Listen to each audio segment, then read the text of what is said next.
Hi guys, I have a problem with the Bengal BJP, and I put this up on my Instagram story a few days back. The Instagram profile that's linked with this channel, and you guys should follow me there. It's a very small community, 300 to 400 people just follow me there.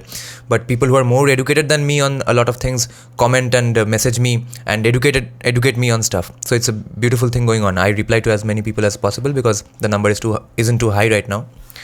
So I had discussed that till date I have not seen Bengal BJP make any Hindutva argument, any Hindutva counter to things, or strike a Hindutva discourse.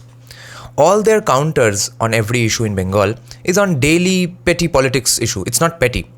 People who are facing those problems are facing those problems, but it's not like BJP is going to solve all these problems in 2 or 3 years by coming to power, or even 5 years.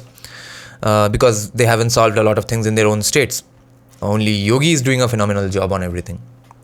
So, and the people of Bengal know this. When BJP Bengal goes around countering things like bad roads, water is not coming, some guy didn't get his rations from a ration shop, there's no electricity in this town or this village for a while, those kinds of things are not going to help defeat Trinamool, in my personal opinion.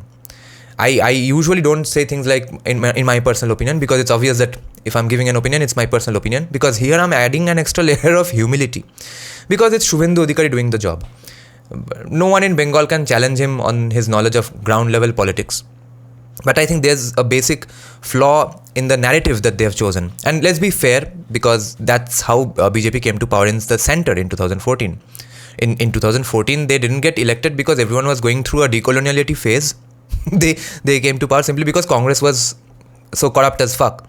Everyone decided, okay, let's give this guys a shot. And maybe a lot of people were on the Hindutva argument side anyway. That's why they voted for BJP.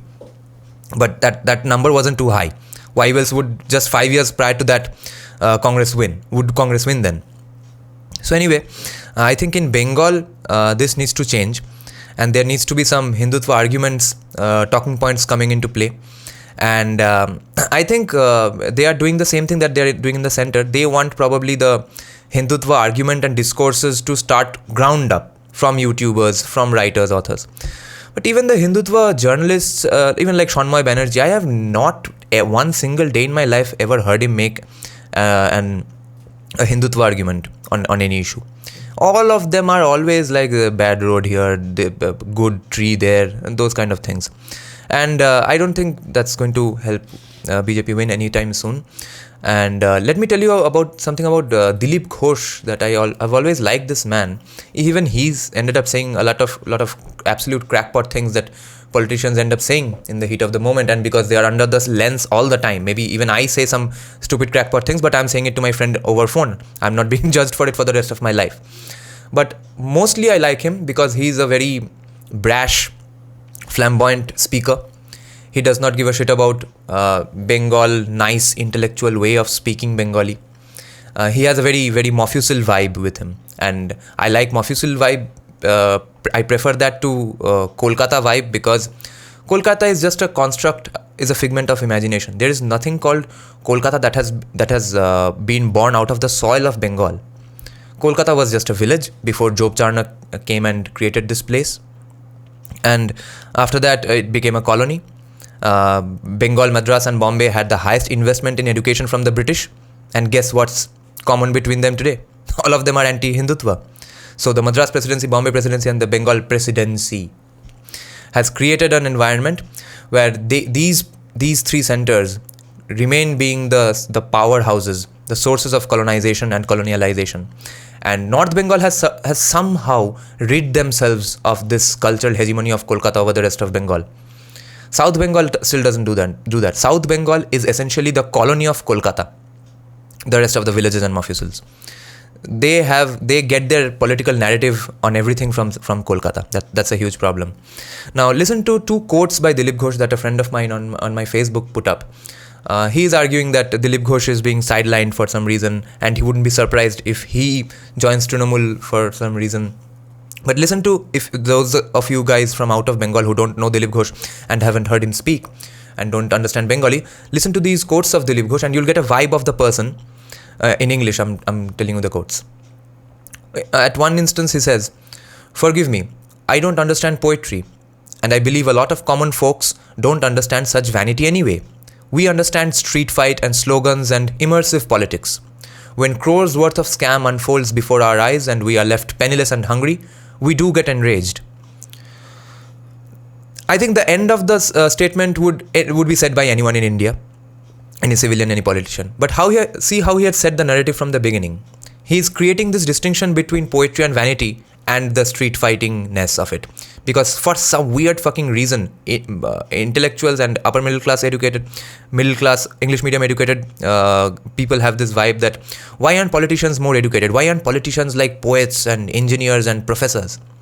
Well, because engineers and professors are first of all, they are not interested in politics. If they are interested in politics, they want the cushion job of a minister or a technocrat. They will never go to village after village after village for each and every day for 365 days, no matter what the climate, and talk to people, try to convince them. You think a professor, academic engineer is going to do that? Do you think they can do that? I can't. I know I am going to fail at that miserably. That's how things work. This entire system of political parties going door to door is a kind of missionary proselytization which has been thrust down upon us. Guess by who? Because by the people who are themselves missionaries. Christians and European missionaries made up this concept of nation state, and they thrust down this system on us, and we ended up creating things called political parties, where our main job is to go convince and convert people from one political party's beliefs to our parties and tell them, see, you don't know anything. You don't know you are in trouble. I know you are in trouble. Let me help you come to light. That's exactly what missionaries do. And that's the nature of politics in India. That's the nature of this system that has been thrust down upon us. Let me give you another quote from Dilip Ghosh. This is a beautiful one. It is not that people from Kolkata didn't vote for BJP, but not in sufficient numbers to effect a mandate. I believe even with this raging scams, the people from Kolkata will still vote for TMC like they always have, which is what I've been saying. This does not mean one fucking thing, all these money being found, because the main goal of the TMC voter is to stop fascism. And as long as they're convinced that BJP is fascism, they are not going to vote for them. So the best way to counter that thought process that BJP is fascism is to present some Hindutva arguments. They have no fucking idea what any argument on the Hindutva side is.